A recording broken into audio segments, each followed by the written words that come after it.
Hello, my lovely students out there. This is ARK representing an ARK9. Dear CS professional students, last session है, important है. इसमें मैं आपको बताने वाला हूँ दो इंपॉर्टेंट क्वेश्चन.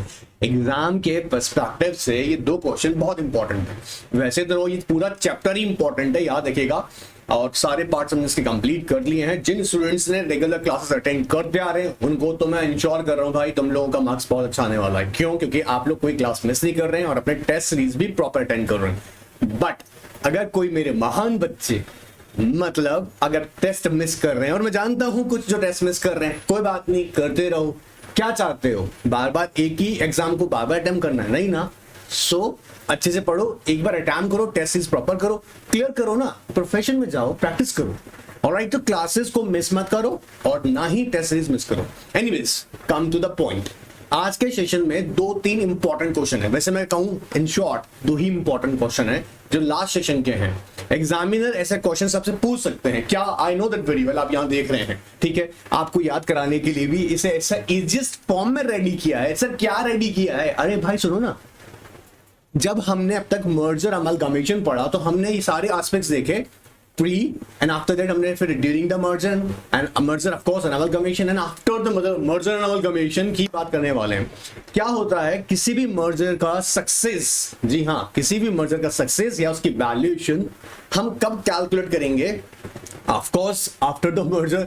तो हमें क्या ऑब्जर्व करना पड़ेगा? कौन कौन से फैक्टर्स हैं, ध्यान से रखना, कौन कौन से फैक्टर्स हैं जो हमें कंसीडर करने चाहिए in the context of merge company. Sir मतलब ध्यान सुनना, टेक्निकल चीजें पकड़ना.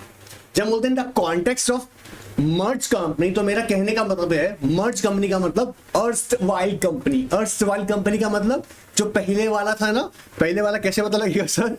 अरे समझो रे, बहुत सिंपल सा बात है. ध्यान सुनो, company A company B is equal to company C. मान के चलिएगा एक बार, कंपनी ए और बी आपस में मिलके एक कंपनी क्रिएट कर दिया, कंपनी सी. तो यहां पर कंपनी ए और बी क्या हो गई? मर्ज कंपनी. मर्ज कंपनी इसे बोलेंगे ना अर्स्टवाइल कंपनी, पुराना वाला कंपनी. मुझे पता है मेरे कुछ स्टूडेंट इसमें बहुत होशियार हैं सर, हम जानते हैं, I know that very well. But you know what, मेरे लिए सारे स्टूडेंट्स इक्वल हैं. सो अगर आप बहुत से जानते हैं अच्छी बात है, मत पढ़ो भाई. लेकिन मैं तो बताऊंगा ताकि यहां कोई मिस्टेक नहीं होनी चाहिए, सिली मिस्टेक्स बिल्कुल नहीं होनी चाहिए. क्लियर हो रहा है?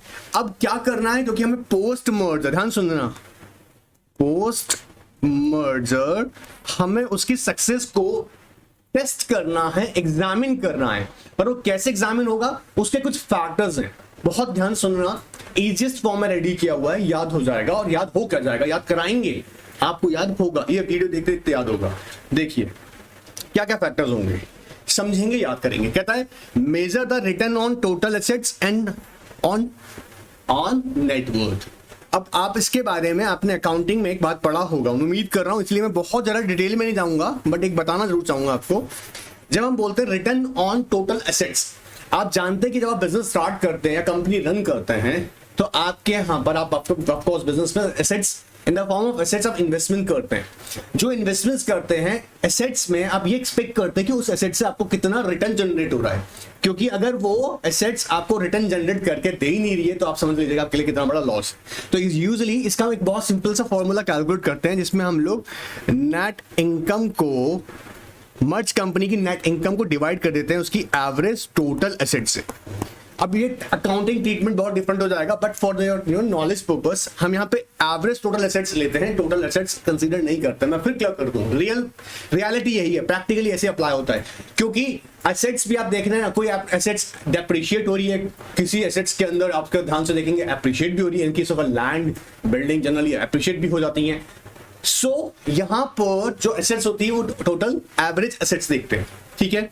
अच्छा, इससे हमें अल्टीमेटली पता क्या लगेगा कि कंपनी के, मर्ज कंपनी के, जो हमारे एग्जांपल में कंपनी ए और बी था, गायब कर दिया क्या मैंने?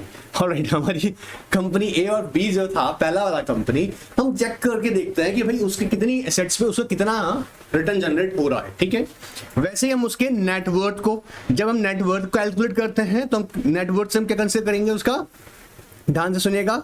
हम कहते हैं net income divided by share holders equity, share holders equity. ताकि आप नेट वर्थ से एग्जैक्टली कैलकुलेट कर पाएंगे कि कंपनी में शेयर होल्डर्स ने कितना पैसा लगाया और कितना इनकम उनको मिल रहा है, जनरेट हो रहा है। So it amounts to net worth of the company. अब यहाँ पर बहुत सारे तरीके हैं, याद देखिएगा, बट इन शॉर्ट मैं अगर कहूं तो मैं किसी कंपनी में, जी हाँ, मैं कंपनी से एग्जांपल लिया, मर्ज कंपनी, पुराना वाला कंपनी, अब उसका मेरे को पता तो होना चाहिए ना रिटर्न ऑन टोटल एसेट्स कितना आता है, या साथ साथ हम देखेंगे रिटर्न ऑन नेटवर्थ। ये फॉर्मूला सिर्फ नॉलेज पर्पस से बताए गए हैं, याद रखिएगा। डिटेल इनका आप अकाउंटिंग में पढ़ते होंगे, उम्मीद कर रहा हूं नहीं पढ़ा होगा। किसी बच्चे को लगता है सर मैं सीखना चाहता हूं डिटेल में और, तो NRK9 का व्हाट्सएप पे भेज रहा हूं, उसको अलग से बता दूंगा, ठीक है। ऑलराइट, फिर हम क्या चेक करेंगे, मर्ज कंपनी का produces the large net profit before the merger. ये एग्जामिन कीजिएगा, क्योंकि आप समझेगा किसी चीज की इंप्रूवमेंट ही तो सक्सेस बताती है, नहीं समझे। पोस्ट मर्जर हम यही तो देखेंगे कि मर्ज कंपनी पहले कितना, मर्ज्ड कंपनी, पहले वाला कंपनी कितना प्रॉफिट अर्न कर रहा था और मर्ज होने के बाद कितना प्रॉफिट बढ़ा। तो of course produces a large net profit before the merger. तो ये देखिएगा, क्या देखेंगे, मर्ज कंपनी क्या कर रहा था, produces a large net profit before the merger. तो पहला हमने क्या सीखा, मेजर करेंगे हम लोग क्या, उसका return on total assets and return on net worth. Second देखेंगे produces a large net profit before the merger. Third capitalization and dividend rate and payouts. आप उम्मीद करता हूं कैपिटलाइजेशन, देखिए हम दो कॉन्टेक्स्ट में बात करते हैं कैपिटलाइजेशन का।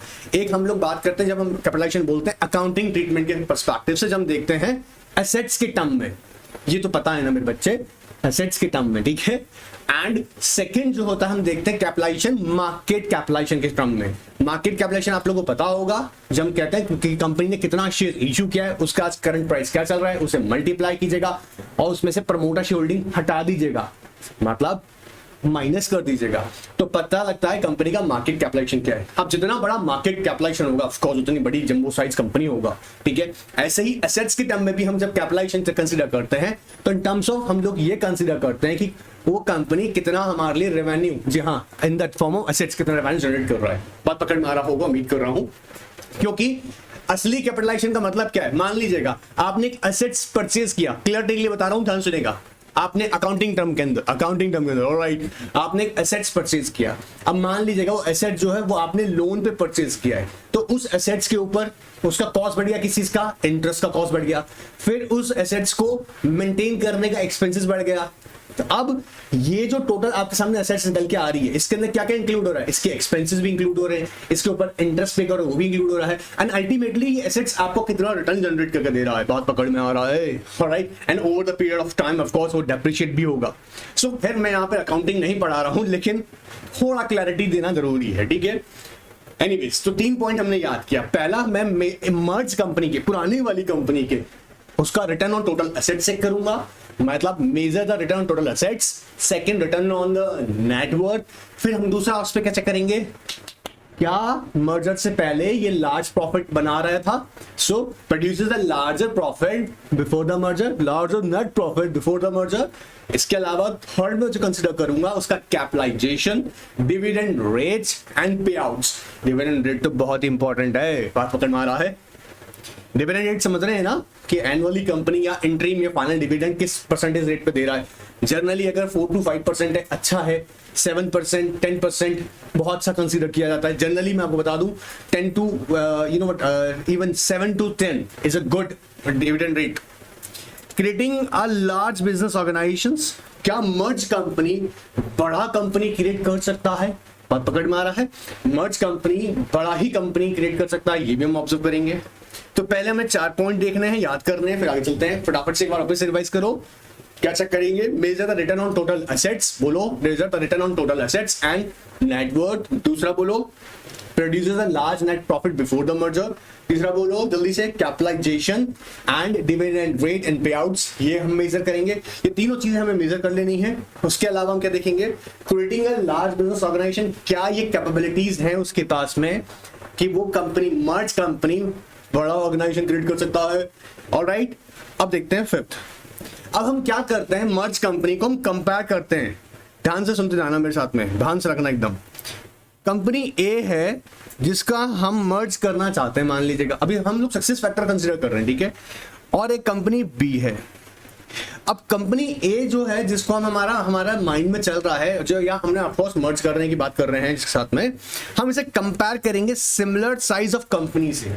देखिए सिमिलर साइज ऑफ कंपनी से कंपेयर करके आपको पता लग जाता है बेसिकली कि भैया ये जो ऑप्शन कंपनी ए है हमारे सामने, ये फ्रूटफुल है नहीं है।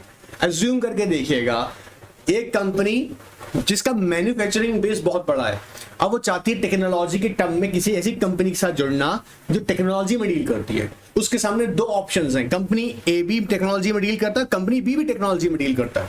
तो मैन्युफैक्चरिंग कंपनी को लगता है कि अगर कंपनी ए हमारे साथ जुड़ जाए तो क्या बेनिफिट होंगे, लेकिन कंपनी ए के साथ साथ उसे कंपनी बी को कंपेयर करके एक रियल पिक्चर सामने आ जाएगा। अब सिर्फ उसके लिए क्या क्या फैक्टर्स होते हैं हम देखेंगे। उसका सेल, दोनों को कंपेयर करते वक्त हम उनकी सेल को कंसीडर करेंगे, एसेट्स को कंसीडर करेंगे, net profit, EPS, earning per share, market price of shares. These are the certain factors जो हम दोनों को कंपेयर करते वक्त कंसीडर करेंगे। On the basis of sale दोनों में कंपैरिजन होगा, on the basis of assets comparison होगा, on the basis of net profit comparison होगा, ईपीएस कंपैरिजन होगा, on the basis of market share price पे कंपैरिजन होगा। ये कुछ फैक्टर्स हैं जो हमें कंपेयर करने में हेल्पफुल होंगे, ताकि हमें पता लगता रहेगा कि भैया कंपैरिजन के बाद हमारे सामने क्या एग्जैक्टली पता लग रहा है। मतलब क्या पता लगेगा कि हम जिसमें इन्वेस्ट कर रहे हैं, जिस साथ मर्ज हो रहे हैं, वो हमारे लिए कितनी फ्रूटफुल है। क्लियर? सिर्फ 5 पॉइंट याद हो गया, 5 पॉइंट याद हुआ नहीं हुआ, चलिए बोलो। नेट टोटल वाला देखा ना, आई होप देखो साथ में बोलोगे ना याद हो जाएगा। बात के लिए नहीं छोड़ना, बात के लिए छोड़ना ही नहीं है, इतना कंसंट्रेट होकर सुनिएगा, ध्यान से बोलिए मेरे साथ में, याद कीजिए। अभी चलिए आगे देखते हैं। फिर भैया depends on fair market valuation. अभी मैंने पूरा है ना अच्छा सा सेशन डिटेल में डिस्कस किया हुआ है, तब यही बात सारी करता आ रहा हूँ चैप्टर के अंदर, सो उम्मीद कर रहा हूँ पता होगा। Fair market valuation, fair market valuation में हमेशा याद रखिएगा इंपॉर्टेंट बात है, बायर और सेलर। आप जानते हैं दो पार्टीज है।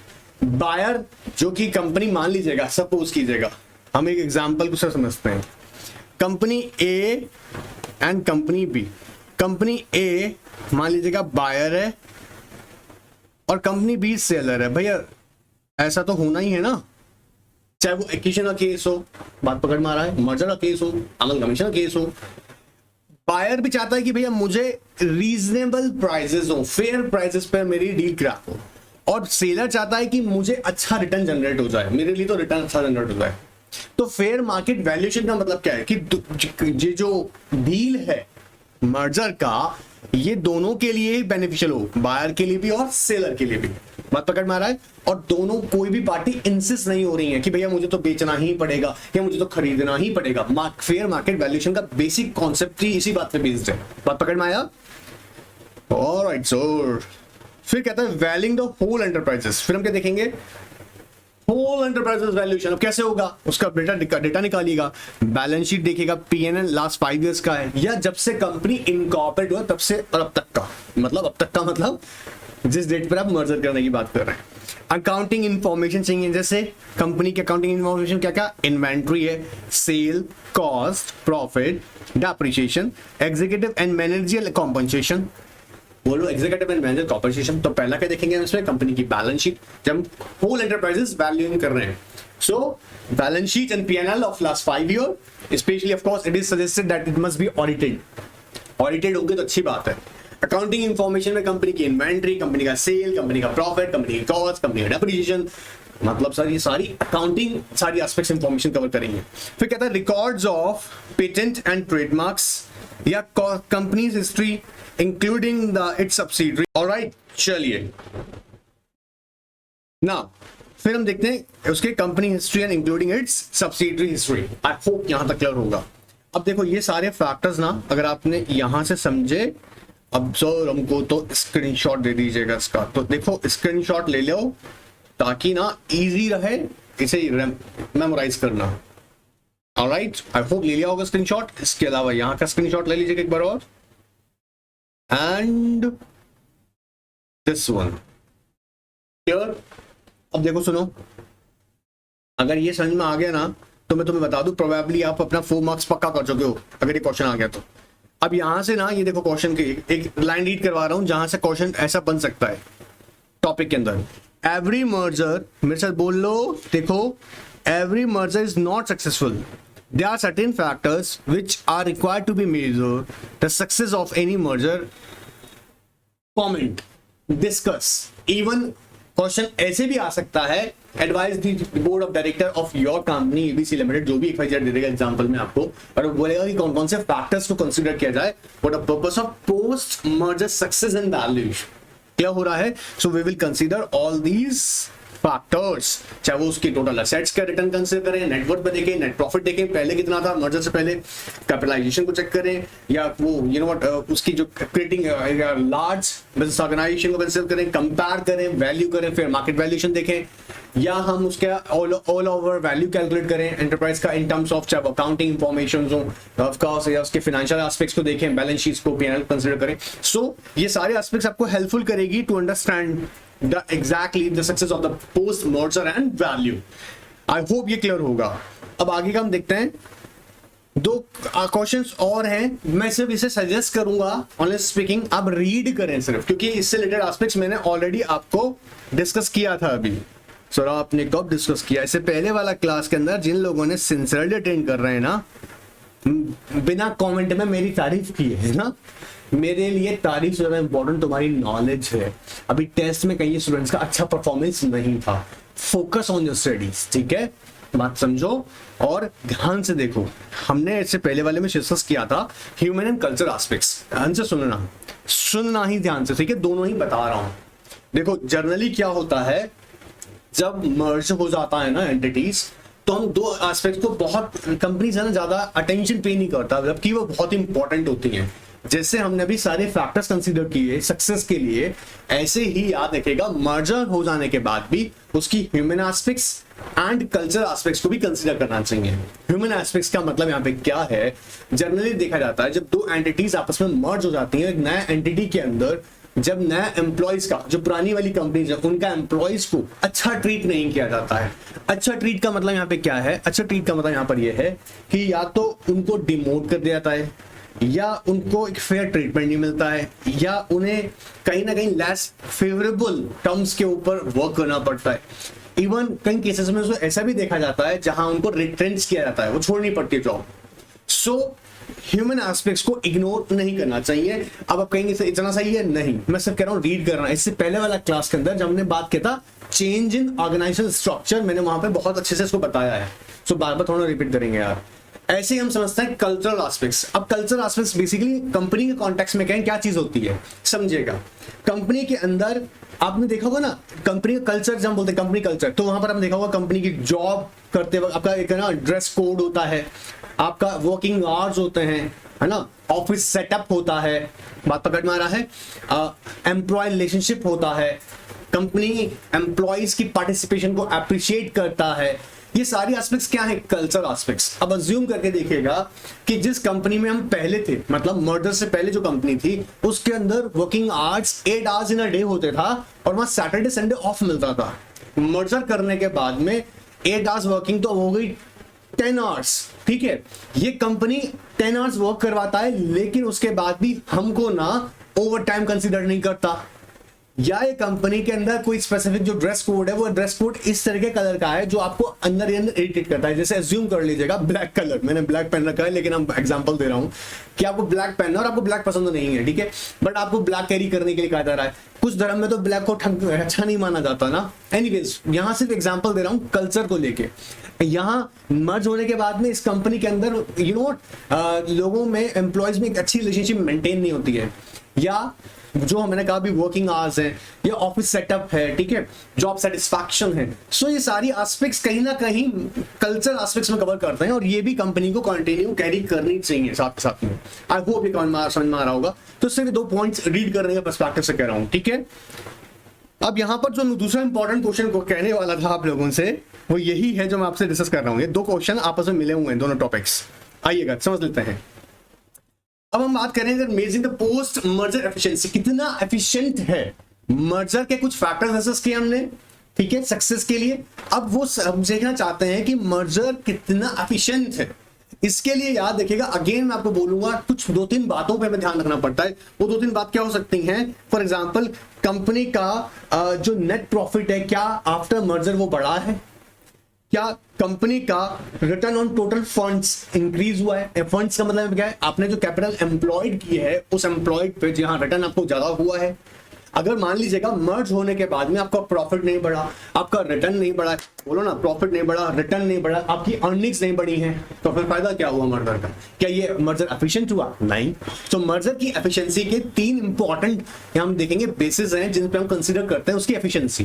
पहला मेरे साथ बोलिएगा, increase in net profit. So we will consider what, क्या नेट प्रॉफिट इंक्रीज हुआ है after merger?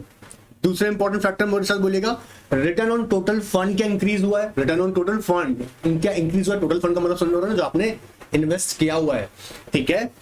And sir third, क्या अर्निंग्स इंक्रीज हुई है? तो पहले ये 3 इंपॉर्टेंट फैक्टर्स हैं। आइए इसको सीखते हैं, याद करते हैं एक बार। The criteria to judge a successful merger differs in different conditions. Different factors may be considered for making the value judgments, and such as growth in profit, dividend, company history, increase in size, base for growth, etc. Several studies suggest different parameters to assess the success of mergers. क्या है? Successful merger creates a larger industrial organization than before. सबसे पहला काम तो ये होना चाहिए, क्या?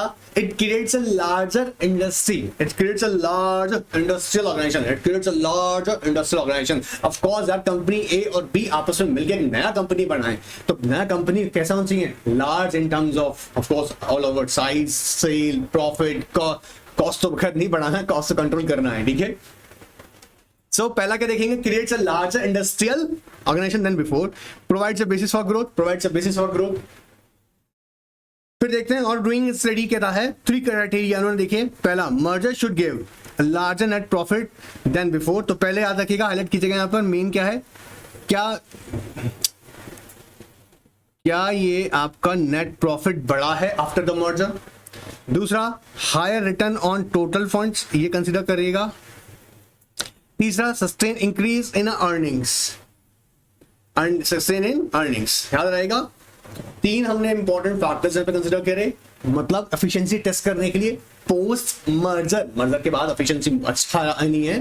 पहला क्या देखेंगे? Net profit, it should be increased, ठीक है।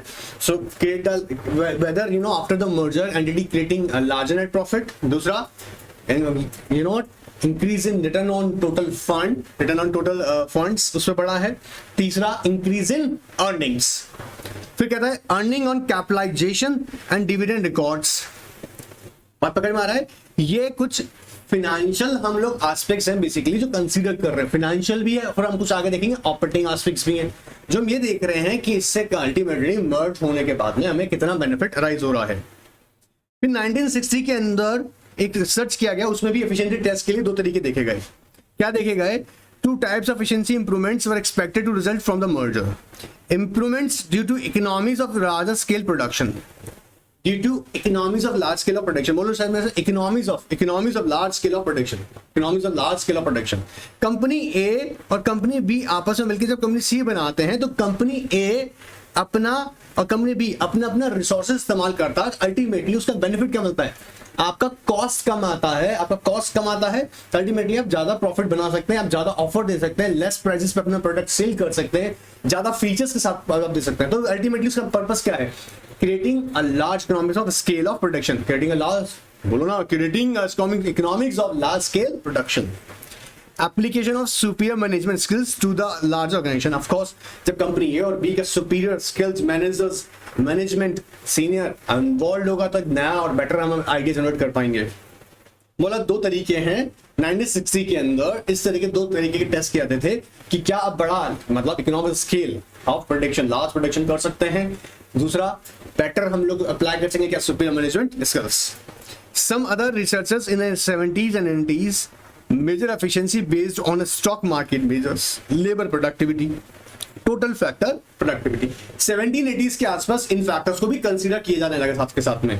क्या मार्केट के कंसीडर पर्सपेक्टिव से देखा गया, स्टॉक मार्केट के पर्सपेक्टिव से भी, लेबर प्रोडक्टिविटी। ऑलराइट, तो लेबर प्रोडक्टिविटी हमें सीखने वाला बात है ना। मशीन्स का इंट्रोड्यूस हुआ, आप जो लेबर एक काम को करता था, 50 लेबर एक काम करता था, अब 10 लेबर वो काम करता है with the help of machines. तो ये भी हमें देखने को मिला, 2 कंपनी आपस में मिलेगा, टेक्नोलॉजी शेयर करेगा तो बेनिफिट तो मिलेगा ना टेक्नोलॉजी का।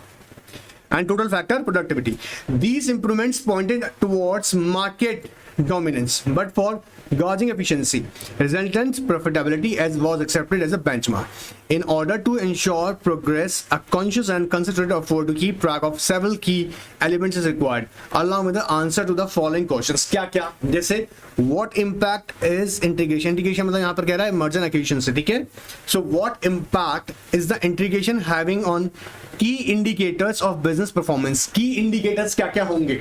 उसके financial, operating, क्या सर, फाइनेंशियल इकोनॉमिक या ऑपरेटिंग इकोनॉमिक्स, ये सर फाइनेंशियल इकोनॉमिक और ये फाइनेंशियल और ऑपरेटिंग इकोनॉमिक्स क्या होती है, की कंपोनेंट्स हैं, समझना।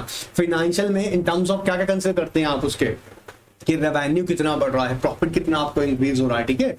ऑपरेटिंग के पर्सपेक्टिव से देखेंगे ना, कॉस्ट ऑफ प्रोडक्शन कितना आ रहा है, क्या बिजनेस एक्सपांशन आप ज्यादा से ज्यादा कर पा रहे हैं। सो की इंडिकेटर्स आप फोकस करें। क्या क्वेश्चन कंसीडर करेगा, आर एक्टिविटीज और milestone develop with the integration process.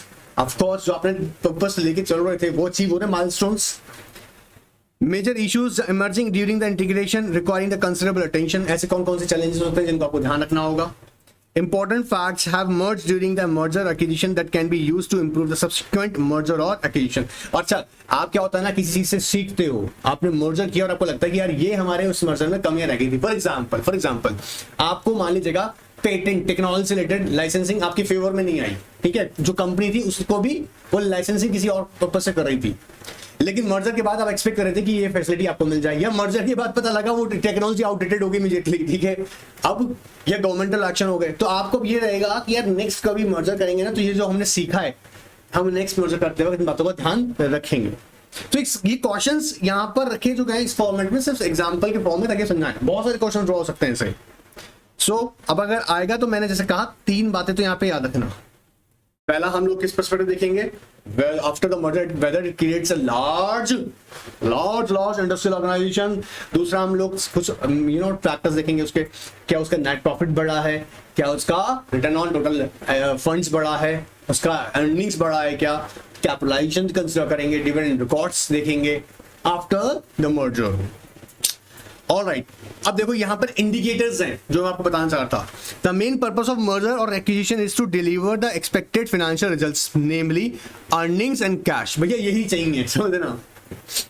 Ultimately merger और एक्विजिशन का पर्पस क्या है, क्या होना चाहिए, अर्निंग्स बढ़नी चाहिए, पैसा आना चाहिए, कैश फ्लो ज्यादा जनरेट होना चाहिए, यही तो पर्पस है मर्जर एक्विजिशन का। धर्म खाता थोड़ी ना कर रहे हैं, मर्जर एक्विजिशन कर क्यों रहे हैं, ताकि कैश बढ़े, अर्निंग्स बढ़े, ठीक है। However, there are certain other measures that serve as a key indicator and they also need to be measured. The indicator may be financial outcomes, component measures and organizational indicators. 3 तरीके हैं, बोलो मेरे साथ में, financial बोलो ना, financial outcomes, component measures and organizational indicators. Financial जब हम बोलते हैं कंपोनेंट मेजर्स का मतलब क्या है, उसका हम रेवेन्यू देखेंगे, cost, networking capital and capital investments. ये एस्पेक्ट क्या करेंगे, ये इंडिकेटर्स हैं कि हमें पता लगेगा कि भैया ये जो फैक्टर्स हैं हमारे मर्जर एक्विजिशन के बाद में हम इन्हें कंसीडर करेंगे तो हम उतना ही इफेक्टिवली फाइंड आउट कर पाएंगे कितना सक्सेसफुल रहा है ये। तो पहला क्या बोला, financial outcome, after the merger पता लगना चाहिए ना, फाइनेंशियल आउटकम। दूसरा बोलो कंपोनेंट आउटकम्स। अब जो कंपोनेंट जो हम बोल रहे हैं ना, कंपोनेंट में मतलब इन्हें कंसीडर करना है, revenue, cost, networking capital investment. Organisation के पर्सपेक्टिव देखें, customers, employees and operations, improvements नहीं है। all the areas being integrated, both the acquirer and target or in a merger, both partners should be brought within the ambit of continuous appraisals। appraisal तो necessary है भाई, दोनों को benefit होना चाहिए। Also the appraisal should be based on the benchmarks to ensure that merger or acquisition are yielding and the financial and strategic objectives so intended are not resulting in a value leakage। value leakage समझते हैं ना, कि भाई आपको लगा कि मैं पहले अकेला ही बेटर अच्छा परफॉर्म कर रहा था, कंपनी पहले ही अच्छा कर रही थी और जो आज उनके बेटर रिसोर्सेज हैं उसका अच्छे से यूटिलाइजेशन नहीं हो पा रहा है। आपको एक एग्जांपल देता हूँ सिर्फ समझाने के लिए। मान लीजिएगा आप अकेला पढ़ना प्रेफर करते हो और आप अकेला अच्छे से पढ़ लेते हैं, बट मान लीजिएगा आपका एक फ्रेंड है, उसने कहा आपसे कि भाई साथ मिलकर पढ़ेंगे। अब आपका फ्रेंड आ गया, आज आप उसके साथ पढ़ने बैठे, आप लोगों के बीच गॉसिप ज्यादा हुआ पूरे दिन में और एक दिन बहुत अनप्रोडक्टिव गया, आप अच्छा नहीं पढ़ पाए जितना आप अकेला पढ़ लेते थे। तो जहां पर आप दोनों मिलकर अच्छे से अपनी स्टडीज को कर सकते थे वहां आप नहीं कर पाए क्योंकि लैक ऑफ कोऑर्डिनेशन है, ऑपरेशंस हैं, there could be many aspects. ऐसे ही कंपनी केसेस में भी होता है, अगर आप अपनी वैल्यूज का बेनिफिट नहीं ले पा रही दोनों कंपनीज, तो वो नहीं होना चाहिए। बात पकड़ में आ रहा है? अब वापस मैं बोल दूं, 3 कंपोनेंट्स यहाँ पे कंसीडर करेंगे। इंडिकेटर्स है, इंडिकेटर्स पहला कौन सा है? Financial outcomes. फिर बोलो मैं चाहता हूं component measures and organisational indicator. Now there are broadly 4 possible reasons for business growth and expansion, which is to be achieved by merged company. वापस सुनना क्या कह रहा है? There are broadly 4 possible reasons for business growth and expansion, which is to be achieved by the merged company. These are operating economies, financial economies, growth and diversification, managerial effectiveness. Operating economics का मतलब जैसा मैंने अभी बताया था कि दोनों ही company अपने रिसोर्सेज को बेटर तरह से इस्तेमाल करेंगी। अब वो रिसोर्सेज कौन कौन से हो सकते हैं? वो इन टर्म्स ऑफ ह्यूमन कैपिटल हो सकता है, इन टर्म्स ऑफ कोर्स मैन है, मशीन है, मटेरियल है। ये तीनों ही चीजों को बेटर तरह से इस्तेमाल करेगा। कंपनी ए और कंपनी बी जब अपने अपने रिसोर्सेज को मिला के इस्तेमाल करेंगे तो बेटर इकोनॉमिक्स ऑफ स्केल, जी हाँ, कंसीडर किया जाएगा। सो ऑपरेटिंग इकोनॉमीज का बेनिफिट लेंगे। दूसरा फाइनेंशियल इकोनॉमीज, फाइनेंशियल इकोनॉमीज जब कंपनी ए और बी आपस में मिलेगा और एक बड़ा कंपनी बनेगा तो उनको इजी लोन से अवेलेबल होगा, क्रेडिट फैसिलिटीज मिल सकती हैं, इवन वो भी क्रेडिट फैसिलिटी ग्रांट कर सकते हैं। तो फाइनेंशियल बेस भी आपका बढ़ेगा इन terms of money. Growth and diversification, of course जब कंपनी ए और बी आपस में मिला तो आपके पास ज्यादा बिजनेस होगा तो ग्रोथ ज्यादा कर सकते हैं, आप अपने बिजनेस को डाइवर्सिफाई ज्यादा कर सकते हैं, आप और भी नए प्रोडक्ट लॉन्च कर सकते हैं, सर्विसेज डिलीवर कर सकते हैं। मैनेजरियल इफेक्टिवनेस, ऑफ कोर्स जब दो कंपनी का management, superior management, skilled management, experience management आपस में मिलकर काम करेगा तो बेनिफिशियल होगा। सो यहाँ पे they are broadly 4 reasons for business growth and expansion which is to be achieved by the merge company. कौन कौन से 4 रीजंस होंगे? पहला, हमें क्या चाहिए, क्यों चाहते हैं हम मर्ज होना? क्योंकि हम चाहते हैं ऑपरेटिंग इकोनॉमीज चाहते हैं, फिर हम फाइनेंशियल इकोनॉमीज भी चाहते हैं, ग्रोथ एंड डाइवर्सिफिकेशन चाहते हैं अपने बिजनेस में, एंड मैनेजरियल इफेक्टिवनेस। याद हुआ मेरे बच्चा लोग? अब सुनो मेरी बात को, किसी को कोई भी डाउट है ऑफकोर्स NK9 का व्हाट्सएप पर अपना क्वेरी धड़ाधड़ भेजते रहो, मैं फटाफट आंसर करता रहूंगा, ठीक है? इसके अलावा कोई सा क्लास मिस मत करना, फिर कह रहा हूं टेस्ट सीरीज मिस मत करना, करोगे करने दूंगा नहीं। ऑलराइट, चलिए एंजॉय कीजिएगा, नेक्स्ट क्लास के लिए रेडी रहेगा, लेकिन टेस्ट करने के बाद। Goodbye, take care.